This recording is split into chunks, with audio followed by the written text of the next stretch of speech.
Hello, and greetings, lovely person. This is my Redux/redo version of my walkthrough and review of the D&D UK2 module. I hope my voice will sound a lot better in this version when compared to my previous version.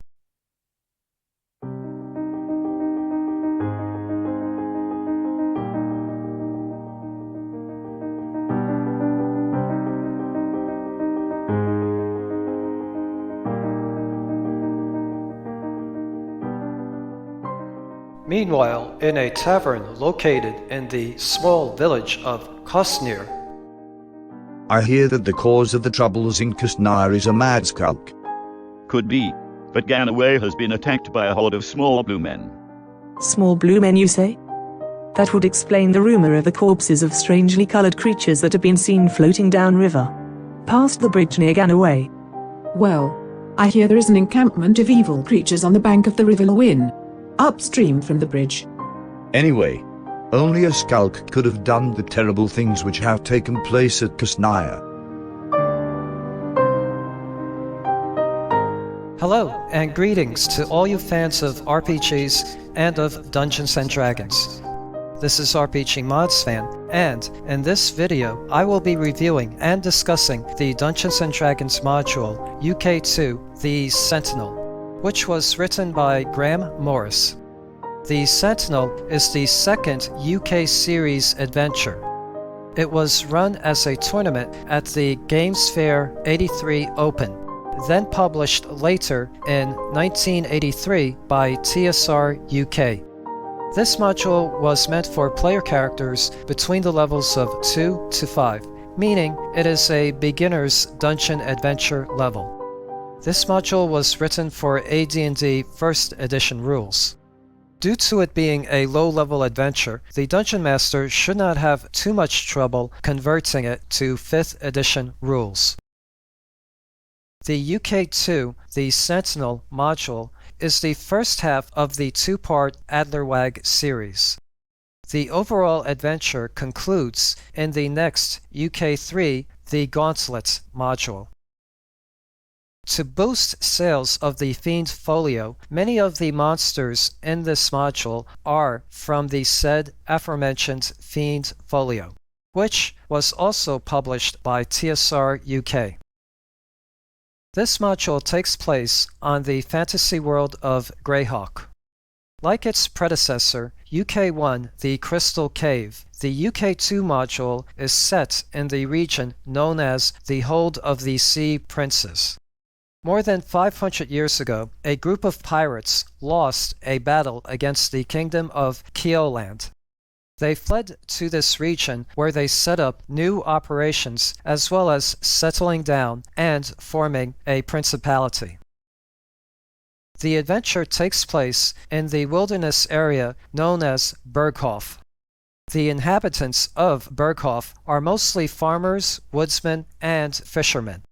Quite some time after the founding of the Hold of the Sea Princes, the area of Berghof was eventually peacefully assimilated by the Sea Princes. Berghof is a land of gently rolling hills, many of which are covered with light or mixed woodland.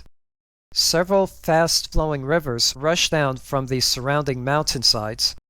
These rivers can be safely crossed at bridges and at a few fords.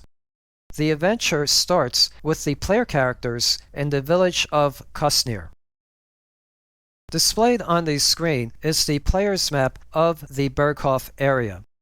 Kosnir is a village with 400 inhabitants, located on the east shore of Lake Spendlow. In Kosnir, a village elder named Papa Cursed will meet the player characters and will say, "For the last week now, we have been plagued by the attentions of a creature of the night. We suspect it is a skulk that, periodically to our village, makes off with our food and goods and kills our animals. The people are unable to defend themselves. That's the reason for the 3/4 bars recently placed on all the buildings in the village. After a few raids, we knew what to expect, and therefore how to guard ourselves against the creature by increased vigilance.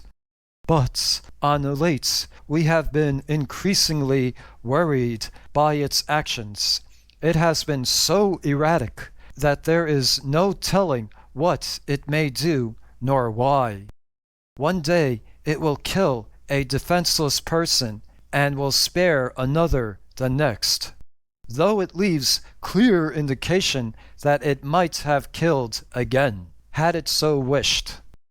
It has taken to entering our village more and more frequently and at odd times, and it has also started to deface our walls and floors with scrolls in blood using letters that we cannot read.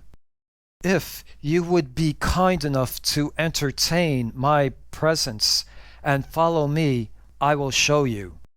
Your arrival is like the answer to a prayer. We wished to be rid of this creature, but we feared it demented, and we have not the skills or the strength to fight it. I implore you, will you rid us of this menace? Basically, Papa Cursed explains the situation at Kusnir and begs for the player character's aid. They will be informed of the following information. For some time, a creature of the night has been stealing food and goods from the village and killing defenseless animals and people. The villagers suspect the creature is a skulk. Despite increased vigilance, the raids continue, but have become more erratic. One night, the creature will kill a defenseless person and spare one on the next night. Lately, it has defaced walls and floors with unreadable scrawls in blood. I will now discuss the module itself, and this video will contain spoilers.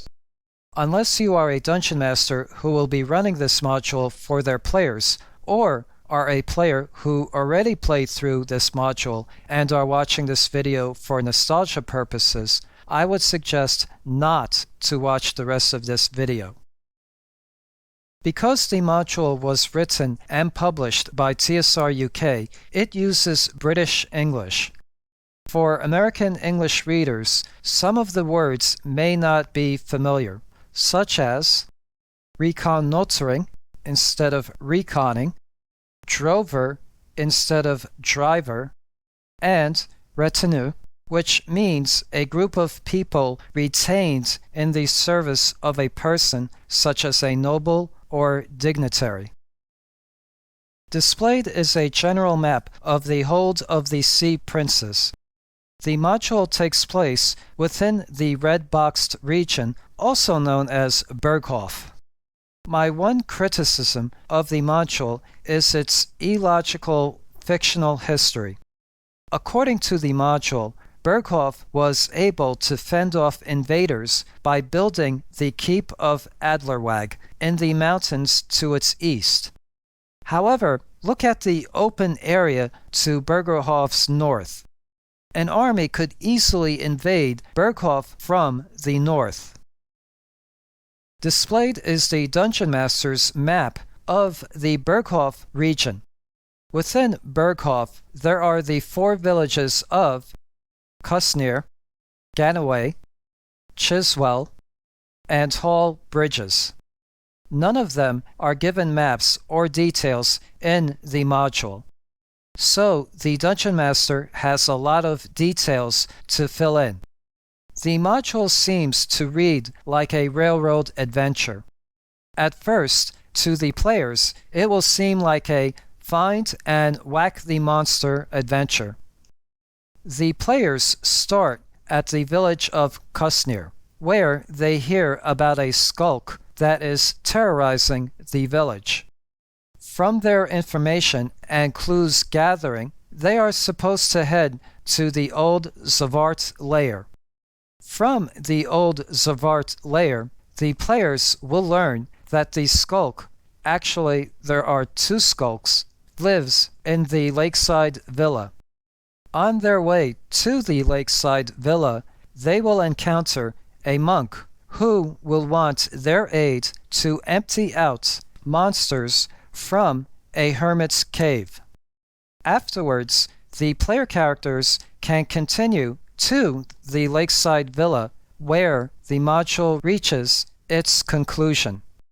From the lakeside villa, the player characters will learn of a bigger danger that looms in the keep of Adlerweg. However, that part of the adventure takes place in the next module, UK3 The Gauntlet. However, players can easily deviate from this railroad plotline. Instead of heading to the old Zavart lair, they may decide to explore the surrounding wilderness area, or they may decide to visit the other villages in the region. Hence, in order for the players not to feel railroaded, the Dungeon Master must be able to do quite a bit of improvisation or prepare details of the Berghof region beforehand. As historical background, many years before the Sea Princes, the rulers of Berghof built the Keep of Adlerweg to guard the only mountain pass that leads into the region. A dark, powerful mage that was part of an invading army created a weapon in the form of a glove, known as the Gauntlet, to destroy the Keep of Adlerweg. When the news of the Gauntlet reached the rulers of Berghof, they hastily made a weapon known as the Sentinel to counter the threat. With the arrival of the Sea Princes more than 500 years ago, the invading army was disrupted, and the Gauntlet was lost. A century or so ago, the last wearer of the Sentinel brought the glove to his lakeside villa, where it currently is. For quite some time, the lakeside villa laid abandoned, and 2 skulks moved in. Skulks are normally cowardly humanoid creatures who prey on the weak and defenseless. If you want to learn more about skulks, I would recommend watching THAC0 Cave's video on them. A link to the video will be in the description below. The Gauntlet was found by a hungry Ogrelon who was chasing after a wild pig. The Gauntlet possessed the will and mind of the Ogrelon. Next, the Ogrelon raised an army of gnolls, attacked and conquered the Keep of Adlerweg. In the meantime, the Sentinel sensed the awakening of its rival, but is incapacitated without a wearer of magical abilities and of good alignment. The Sentinel was able to possess the will and mind of one of the skulks, lairing in the lakeside villa. The Sentinel prevented the possessed skulk to kill or steal. Instead, it made it write strange scrawls on walls and floors in Kostnir. Via read magic spell, the scrolls write the following: Danger! Forces of evil gather. Come to me. Free the power to combat evil. Hasten or witness dire destruction. I await the coming of a bearer. I am the Sentinel. Evil grows strong. Help me overcome. Danger! The Sentinel hopes that someone worthy to wield it will come to claim it and fulfill its mission to destroy the Gauntlet. Can that someone be one of the player characters? Initial clues gathered by the player characters should point to the old Zavart lair. The lair is a wooden stockade. As its name implies, it was the lair of a tribe of Zavarts. About 6 months ago, Lavinia and her 4 half-orc sons drove out the Zavarts from their lair, and now use it as their base of operations. The Zavarts fled to the lakeside villa and now use it as their new home. Recently, 2 of Lavinia's sons encountered the Skulks in the woods. The one wearing the Sentinel escaped. The other Skulk was not so lucky. From him, they learned of the location of the lakeside villa, then was put to death. Lavinia is an old female human 3rd-level illusionist. However, from the drawings and art in the module make her look more orcish than human. When the player characters arrive at the old Zavart lair, Lavinia and 3 of her sons will be reconnoitering the lakeside villa. Lavinia left one of her sons, named THAC, behind to guard the stockade. THAC is a 4th-level thief. THAC is in chamber labeled X6, which the module refers to as the main hall. Within the chamber labeled X5 are 2 mountain lions. If a battle breaks out with the mountain lions, THAC will join the fight. In the main hall, on a table in the middle of the chamber, is a map. This player handout map leads to the lakeside villa. In chamber X8, chained to the wall, is an owlbear. Lavinia has been trying, so far unsuccessfully, to tame it. Owlbear. For some reason, this reminds me of the B2 Keep on the Borderlands module. The rest of the lair has low-level monsters, such as giant rats, rot grubs, a symbiotic jelly, and a caterwaul. Quite a few of these monsters are from the Fiend's Folio. Lavinia and her 3 remaining sons will arrive back to the old Zavart's lair 6 hours after the player characters arrive.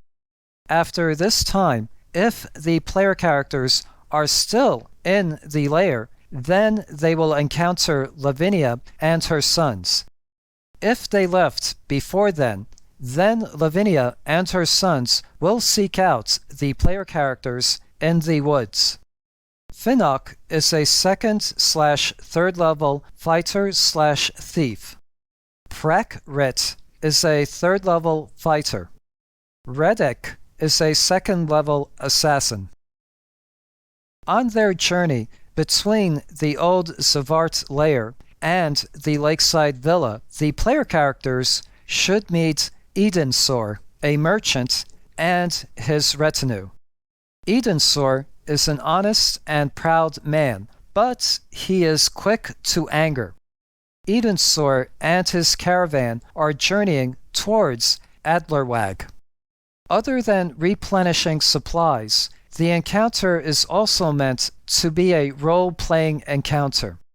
Hans, a drover who is secretly a thief, pretends to be innocuous, which means harmless, among the caravan troop. When the chance arises, he will steal an item, preferably magical, from one of the player characters. Since guarding a caravan is such a typical D&D trope and plot hook, as a dungeon master, I would add a group of adventurers that have been hired by Edensor to guard his caravan. This group can be used in future encounters and adventures. They could serve as a rival adventuring party. The caravan mainly trades in furs and only has a 10% chance of having an item from the standard equipment list in the player's handbook. As a DM, I would reverse this chance. In other words, I would have a 10 to 25% chance of not having an item the player characters want. While traveling on the road towards the lakeside villa, the player characters will meet Urquhart, an old man who is a 4th level human monk. He will ask the player characters to help him recover some books from a cave occupied by 2 gargoyles. The cave was once occupied by Kern, a hermit and writer. Urquhart found Kern's corpse outside of the cave, but due to the gargoyles, was unable to enter. The gargoyles are encountered outside of the cave. The cave has 2 chambers. Witherweed is in the first chamber. A library is in the second chamber. By the way, THAC0 did a video on gargoyles, so please go to their channel and check it out. A link to the video will also be in the description below. Urquhart is interested in 8 books written by Kern. There is a blue-covered book that he is not interested in, and will offer it to the player characters. This blue-covered book will contain exposition for the player characters. Basically, the Dungeon Master should use the book as a means to divulge any missing information he or she feels the player characters should know by now in the adventure. The final area described in the module is the Lakeside Villa, which, as I have mentioned before, was abandoned by its original owners, and is now occupied by a Skulk and the displaced Zvarts. The Lakeside Villa is divided into 3 sections: the ground level, the basement, and the new tunnels, which have been mostly carved out by the Zvarts. On the shores of Lake Spendlow, the Lakeside Villa was owned by the Van Arthog family, who are the descendants of the last guardian of Adlerweg.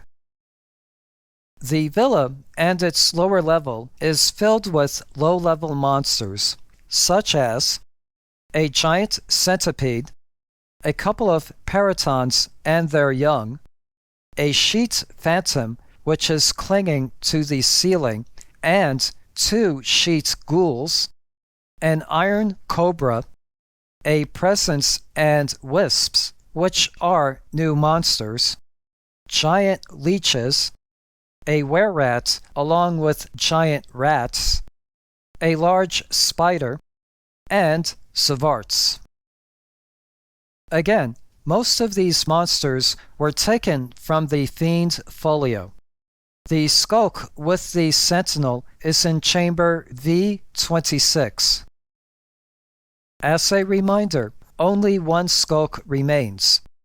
The other was killed by 2 of Lavinia's sons not so long ago.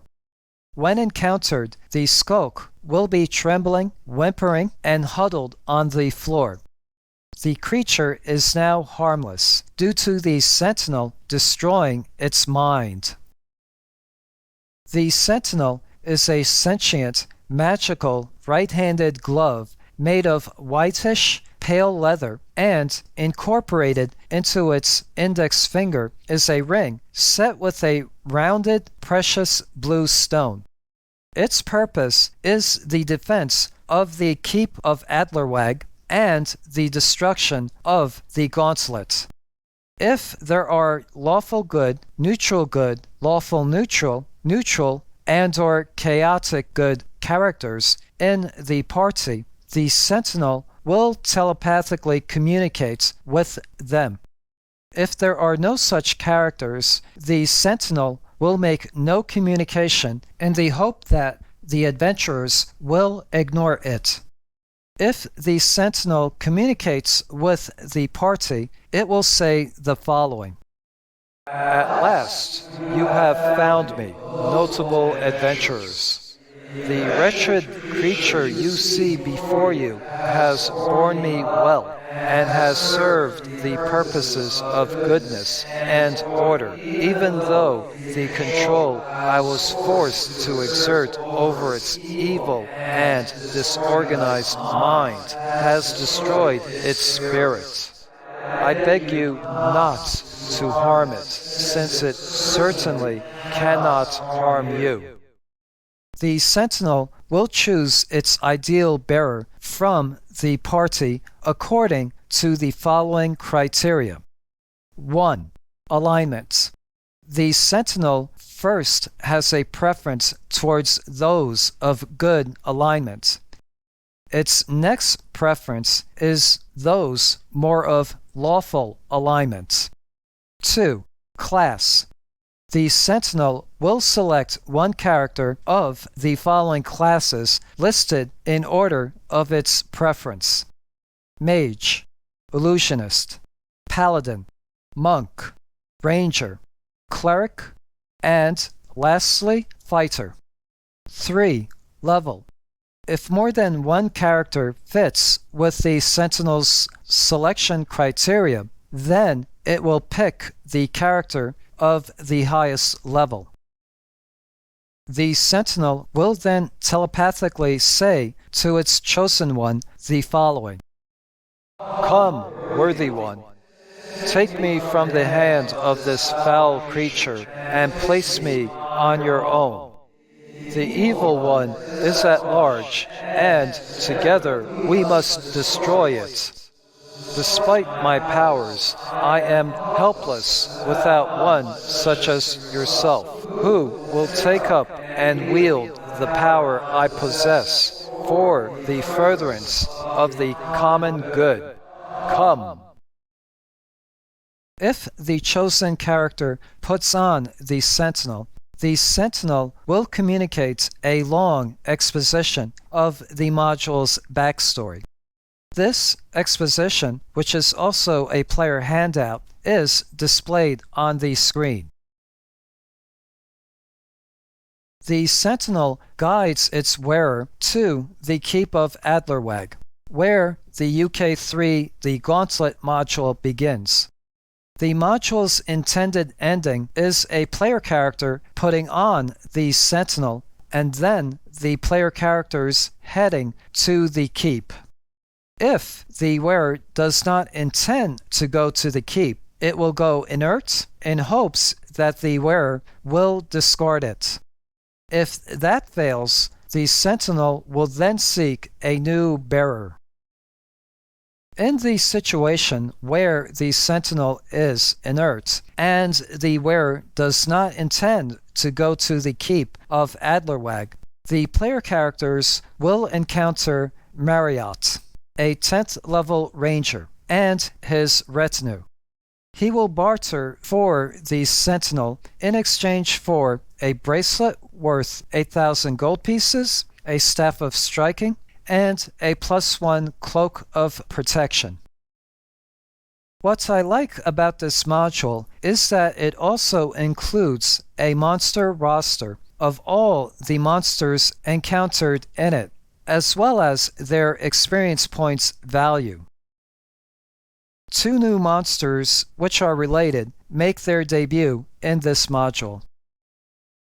They are the Presence and the Wisps. A Presence is an intelligent, non-corporeal creature that resembles a ball of darkness. It has no corporeal form of attack. It can only produce wisps. It can create up to the same number of wisps as its hit dice. However, each wisp it creates will lower its hit points by 4 points. In appearance, wisps are snake-like, withering green, smoky clouds. Wisps are 4 hit point creatures that deal 1d6 points of damage. Their attacks ignore any armor and/or shield the attacked creature has. Roll credits. Displayed are the credits found within the module itself. Another critique I have of the module is its artwork, which I find subpar. Even though most of TSR's early artwork was subpar, they still had its charm. Unfortunately, this module's artwork does not. And so concludes the D&D UK2 The Sentinel module. There is quite a bit of plot and backstory in this module. Coming from the land of Shakespeare, this should be not surprising. The UK2 module received good ratings on both Amazon's and DriveThruRPG's websites, averaging a 4.6 out of 5 stars between the both of them. However, there were only a few customer comments. I will read two notable ones. One reads, "I highly recommend this adventure levels 2 to 5. It is the first of 2 adventures set in an isolated corner of the hold of sea princes. The story allows for good roleplay where the adventurers must investigate a mystery involving an irrationally acting skulk, a creature from the fiend folio. The adventure has a decent bit of overland travel, which a good DM should be able to make interesting, and several adventure locales that are well drawn out. It took a little bit of effort to get my players into it. They hate mysteries.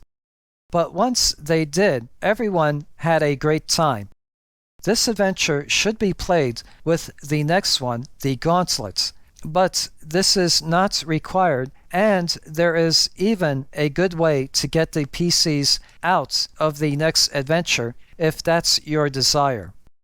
The other one reads, "The village of Kusnir has been beset by a skulk, a dark presence that curses the very land itself and claims the souls of any who dare to go beyond their thresholds and into the night.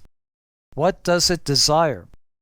The answer lies beyond a wonderful series of adventures in the ruins and monster layers of the peaks of Adlerweg.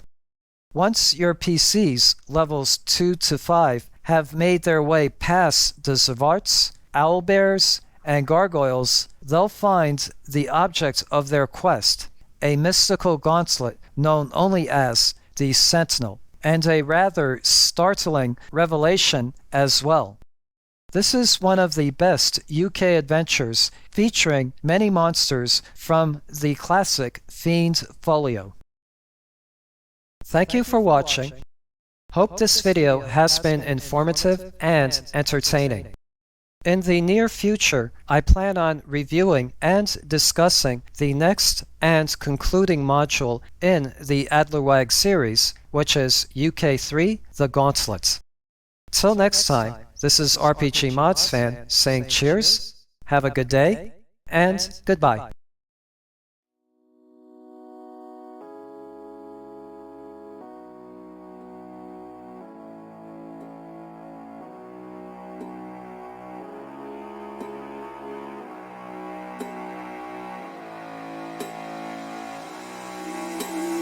And it's true, it's you. We are feeling blue. What can we do? And it's true, it's you. We're feeling blue. What can we do? Feel my love yesterday. Feel my love always. Always. A shining star to lift my heart. Feel yesterday. Feel my love always. A shining star to lift my heart.